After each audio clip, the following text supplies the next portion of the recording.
All right, so this is our notes on weathering and soil formation, formerly Chapter 14 within the old book. All right. So there's two types of weathering. There's mechanical weathering and there's chemical weathering. And mechanical weathering is basically a physical change. And so it's the physical separation or breaking rock into smaller pieces. So here you can see Mickey Mouse. He's hammering away at this rock. He's going to break it down into pieces physically. The molecules that this rock is made of will not be altered at all by what is happening. Okay, so if it starts out as silicon dioxide, it's going to end as silicon dioxide, but just smaller pieces. Okay, no chemistry will happen. The other main type of change or weathering is chemical weathering, and that's when the chemical makeup of the mineral is changed in the earth material. So down here you see a chemical reaction happening in which this OH group is coming in and pushing off a halogen on this hydrocarbon here. So basically this is going on to this molecule and it's pushing this other thing off, and this is called S2 elimination, but I mean that doesn't really matter. What matters is that here's a molecule and then boom, now we have a new molecule, and new molecules have different properties than the previous molecules. They might dissolve, they might not dissolve, they might be more or less reactive.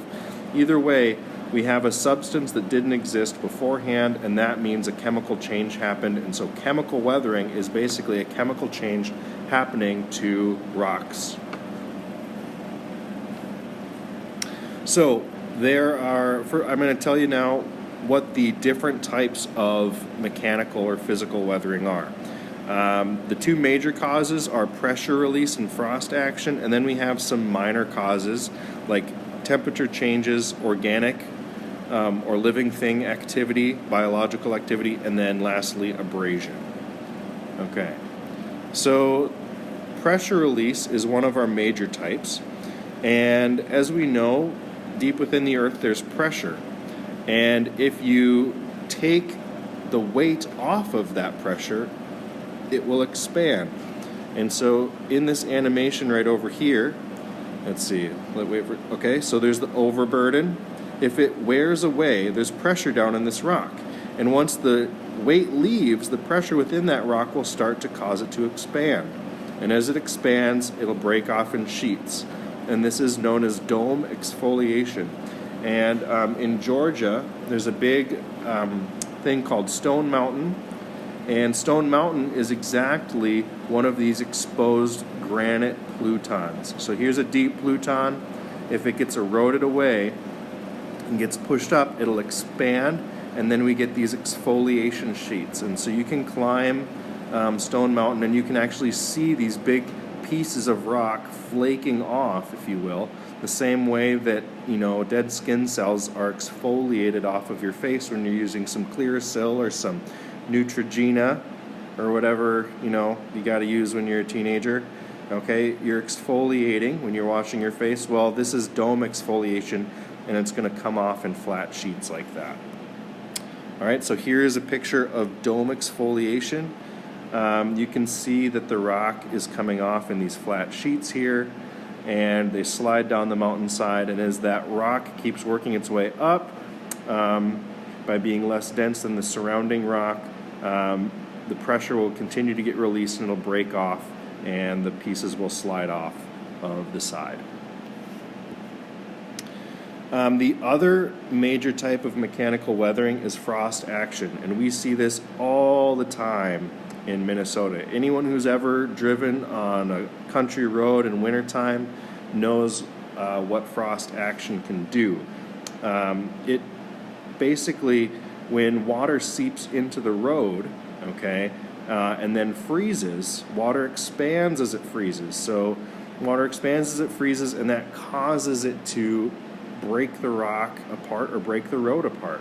Okay, so the same process that damages the road in wintertime, it also breaks rocks apart. And so here we see the volume of water,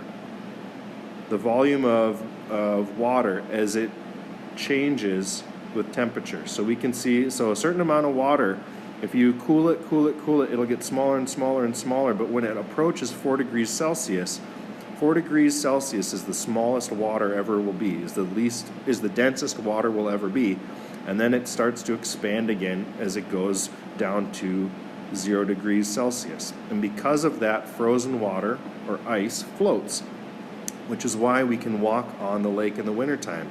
If water was denser frozen than it was as a liquid, then a lake would freeze from the bottom up. But because ice floats and is less dense, we can actually go ice fishing in the wintertime. And it's this expanding as it freezes that water does, as it expands from here to here, as it goes from 4 degrees Celsius to 0 degrees. That expansion is the reason why frost action breaks rocks, and it's also the reason why we can go ice fishing. All right, so here's frost wedging. Okay, the water seeped into the rock, and then as the temperature dropped, the ice froze, and it expanded, and it broke the rock apart. Frost wedging. Frost heaving is just in the vertical direction, and so we see these ice lenses forming in very, very saturated soil. The water is climbing up the water table, okay? Because the same way if you were to dunk a cloth into some water and the water kind of climbs up through the cloth, it'll climb up through the soil if the water table is high. And so in places like Scotland and Ireland, where where the soil is really, really wet, when the soil freezes, it actually expands, and then when it melts, it makes these little puddles again. So here, this portion is still frozen, and we see these little turtle dimple things.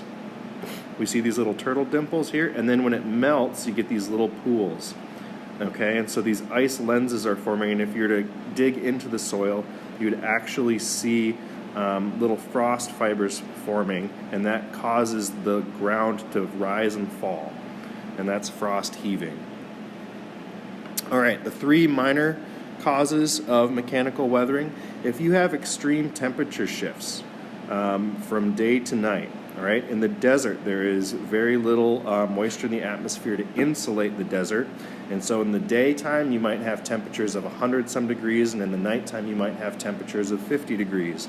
And all of that expanding and contracting, all of that those big temperature swings cause the rocks to expand and contract. They get bigger with the heat and smaller with the cold, and so all of the expansion and contraction will cause the rock to just split open like that. And you'll see rocks that look perfect except for one big crack down the middle, and that's because of that. You can also have abrasion. So abrasion can be when a fluid such as water or wind takes sediments and smacks it against another rock. And so here we have wind sandblasting this, making what is known as a hoodoo formation. And so yeah, hoodoo, real word for the formation that looks like this, caused by wind-blown sand.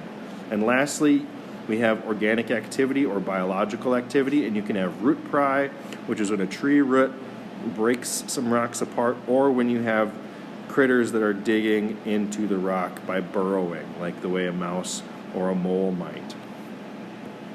All right, now we are on to chemical weathering, okay?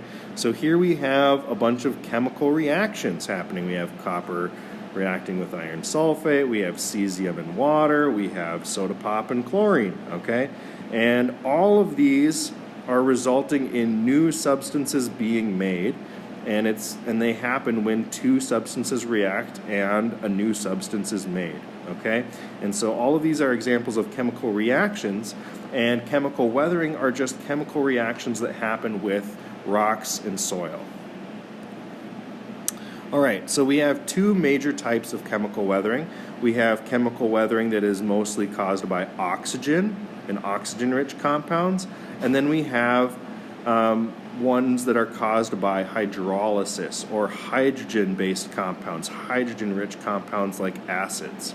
Okay, so we're going to talk about the difference between whether or not oxygen is the main weathering agent or hydrogen is the main weathering agent.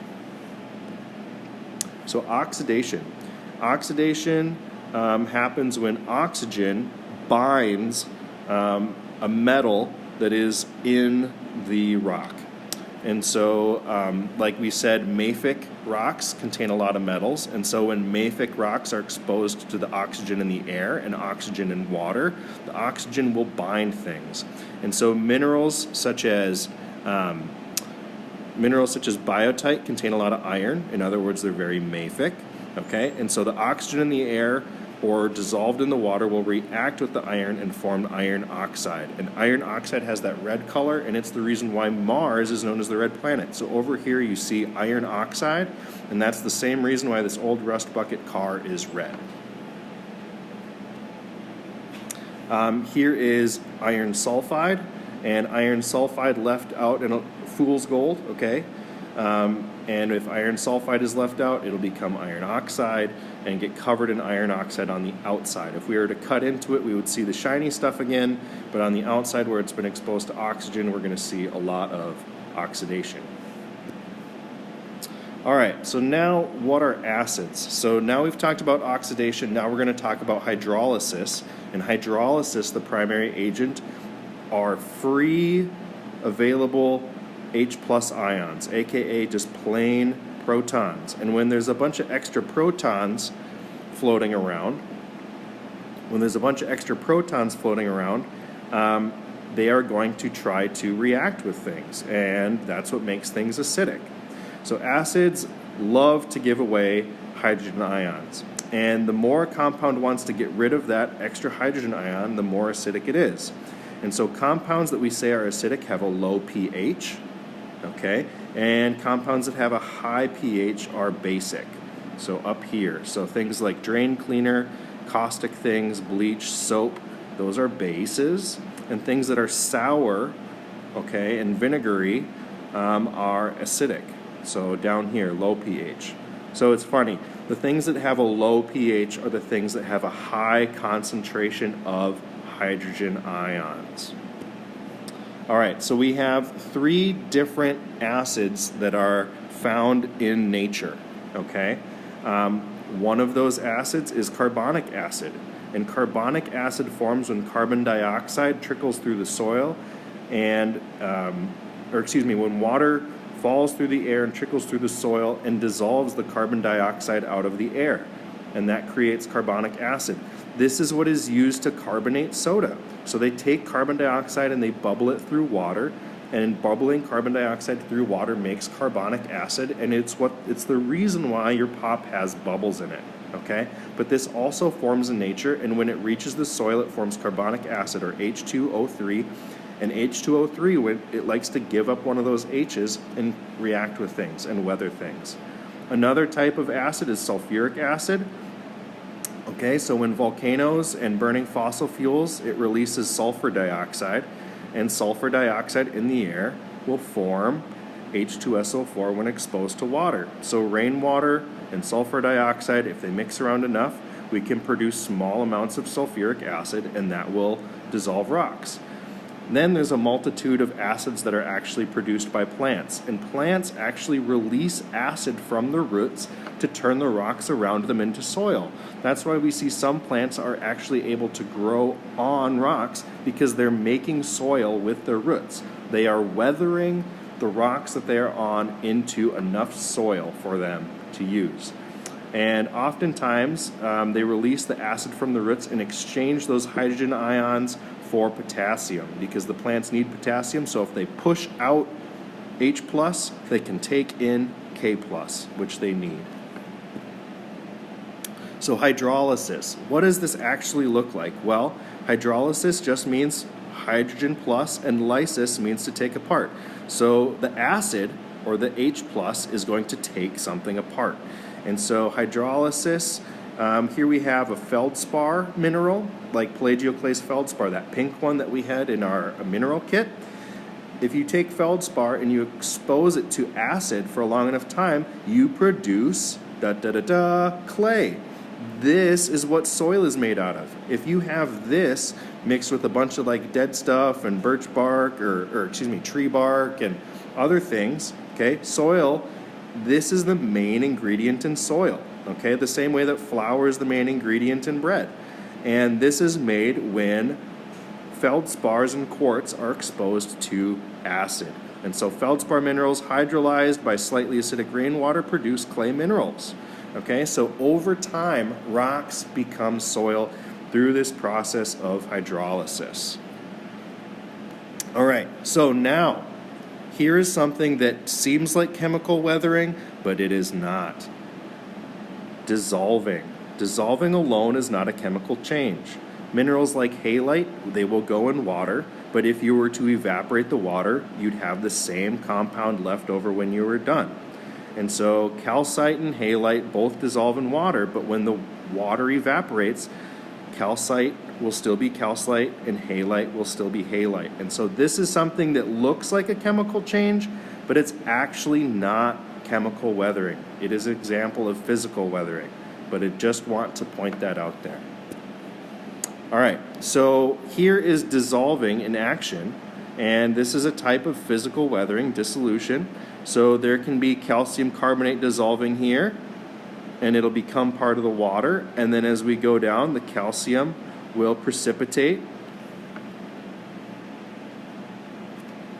The calcium will precipitate and out of solution when the water evaporates and form stalactites clinging to the ceiling of this cave.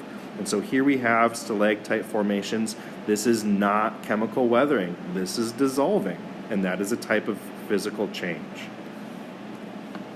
All right, so how are chemical and mechanical weathering both, how do they interact with each other? Well, chemical weathering acts on the surface of rocks, and mechanical weathering makes it so that the rocks have more surface area.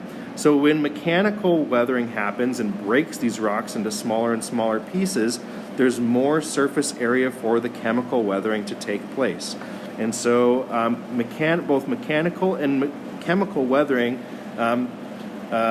work together to produce soil. So mechanical weathering actually speeds up the process of soil formation that chemical weathering finishes. All right, so here is just a recap of everything. We talked about the physical weathering, which is pressure release and frost action, and then we talked about the minor causes like big temperature swings, biological activity, and abrasion by water or wind. Then we talked about chemical weathering, which is reactions that are caused by oxygen or things that are caused by hydrolysis. The dissolving itself, okay, dissolving alone is not chemical weathering unless there is a new substance produced at the end. If when the water evaporates you're left with the same thing that started, then dissolving is not considered chemical weathering. Okay? So acids can cause things to form into clay, and that formation of clay by hydrolysis is chemical weathering. Dissolving is not. Thank you for your attention. If you have any questions, please approach me and ask questions specifically on things that you took notes on during the video. Otherwise, check back with this video anytime you feel like you need a refresher. All right.